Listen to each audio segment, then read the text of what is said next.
Bonjour frères et sœurs, que le Seigneur vous bénisse. Le Seigneur dans sa sainte prophétie me disait qu'il allait me donner une descendance et que cet enfant serait une grande bénédiction pour moi et mes proches. Mais je devais avoir confiance en lui parce que l'ennemi allait tenter de lui prendre la vie, mais que le Seigneur n'allait pas le lui permettre parce qu'au dernier moment, il allait se manifester et se glorifier grandement. 15 jours après sa naissance, on a vu comment dans ses parties génitales, une tache rouge a commencé à se développer. Il a commencé à avoir de la fièvre et nous sommes allés à l'hôpital. Lorsque les médecins l'ont vu, ils ont dit qu'il était nécessaire de le prendre en charge parce qu'il avait une infection. Lorsqu'on a emmené notre enfant dans la ville de Cali, dans la clinique, on nous a dit que l'enfant avait besoin d'une intervention chirurgicale, que c'était urgent. On a vu que la tache rouge commençait à s'endurcir, que sa fièvre ne cessait pas et que la tache commençait à se répandre jusqu'à sa poitrine. Pendant 3 jours, les médecins ont dû lui faire des transfusions de sang parce qu'il avait un déficit de globules rouges. La seule chose qu'on observait quand on voyait notre enfant était de le voir dans un état de pétrification parce qu'il a commencé à gonfler. Après cela, l'enfant était en soins depuis 15 jours. Le pédiatre m'a dit, monsieur, que ce qui était à la base une tache rouge dans ses parties génitales a commencé à se noircir. Sa chair est en train de se décomposer. S'il continue comme ça, il serait nécessaire de l'amputer. Et je priais au Seigneur en lui demandant d'avoir miséricorde. Après cela, je suis allé à l'église qui se situe au Troncal, mais le Seigneur me révélait les choses qui sûrement étaient plus importantes pour moi, mais que moi je ne comprenais pas à ce moment-là. Il me disait, je vais te changer, je ferai de toi un nouvel être, je te bénirai, tu me serviras, continue d'aller de l'avant. Après 25 jours, l'enfant a commencé à avoir des problèmes respiratoires. Après cela, il a eu un problème multisystémique. Tous ses organes dysfonctionnaient. Les médecins me disaient d'être prêt à recevoir un appel parce qu'à tout moment, on pouvait m'appeler afin de venir récupérer le corps de mon enfant. Ce jour-là, je suis allé à l'église, j'ai parlé avec le frère de l'église du Troncal. Il m'a demandé si j'avais imposé mes mains à mon enfant. Je lui ai dit que non. Il m'a invité à recevoir l'administration du don de la prophétie et à imposer les mains à mon enfant lorsque je le verrai. Lorsque je suis allé écouter la prophétie, le Seigneur m'a dit « Et tu te demandes si je t'écoute ?» Bien sûr que je t'écoute parce que tu es mon fils. Demande-moi et ne doute pas. C'est ainsi, frères et sœurs, que le Seigneur m'a fortifié et m'a permis de renouveler mes forces. Un dimanche matin, étant à l'église, il s'agissait d'une transmission en direct avec notre sœur Maria Louisa, et au moment de la prière, je me suis mise à genoux et j'ai dit au Seigneur, je n'arrive plus à supporter.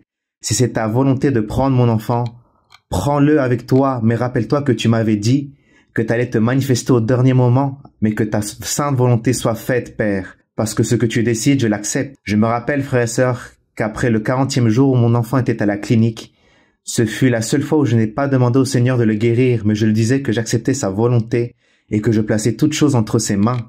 Et le Seigneur a été si grand que ce même jour, au moment de la visite, je suis allé voir mon enfant en premier et on lui a imposé les mains. Ils étaient en train de le coiffer lorsque mon enfant a ouvert les yeux. Les médecins ont commencé à courir et m'ont dit « Monsieur, sortez s'il vous plaît ». Ils voyaient que mon enfant voulait arracher le tube respiratoire. Et nous étions dehors en train de dire « Seigneur, tu es grand, tu es puissant », en train de louer le Seigneur. Une demi-heure après, le pédiatre m'a dit « Venez, monsieur ». Lorsque nous sommes entrés pour voir l'enfant, il n'y avait plus rien. L'enfant a commencé à se dégonfler et il rigolait. Le miracle était si grand que ce même jour, tous les tubes respiratoires lui ont été enlevés parce qu'il pouvait respirer par ses propres moyens. 2 jours après, lorsque nous sommes allés à l'église de Troncal, ce fut une bénédiction complète, frères et sœurs, parce que le Seigneur, lorsque nous sommes arrivés, il y avait notre sœur Maria Louisa.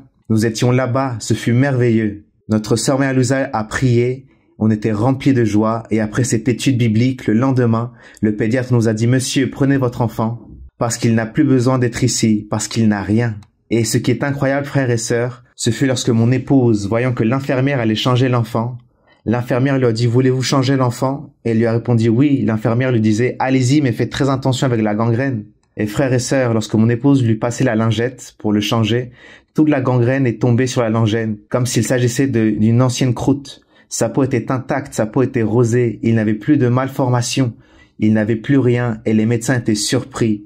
On voyait comme s'ils se prenaient la tête suite à leur étonnement. Mais le plus beau, frères et sœurs, c'est qu'après l'étude biblique de notre sœur, on a pu amener notre enfant et en arrivant à l'église, le Seigneur m'a dit « Et tu as vu comment j'ai ressuscité cet enfant des morts, parce que pour ton Dieu, rien n'est impossible. » Et tout cela, je le témoigne, frères et sœurs, pour donner la gloire et l'honneur à mon Père Céleste. Gloire à Dieu, gloire à Dieu, gloire à Dieu.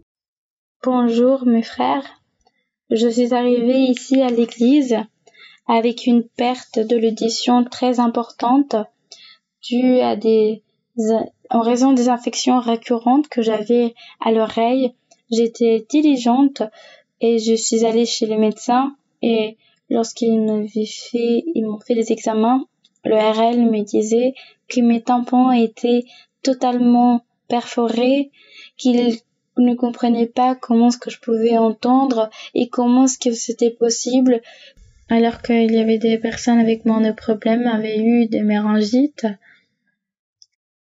Et il me disait qu'il allait me faire une chirurgie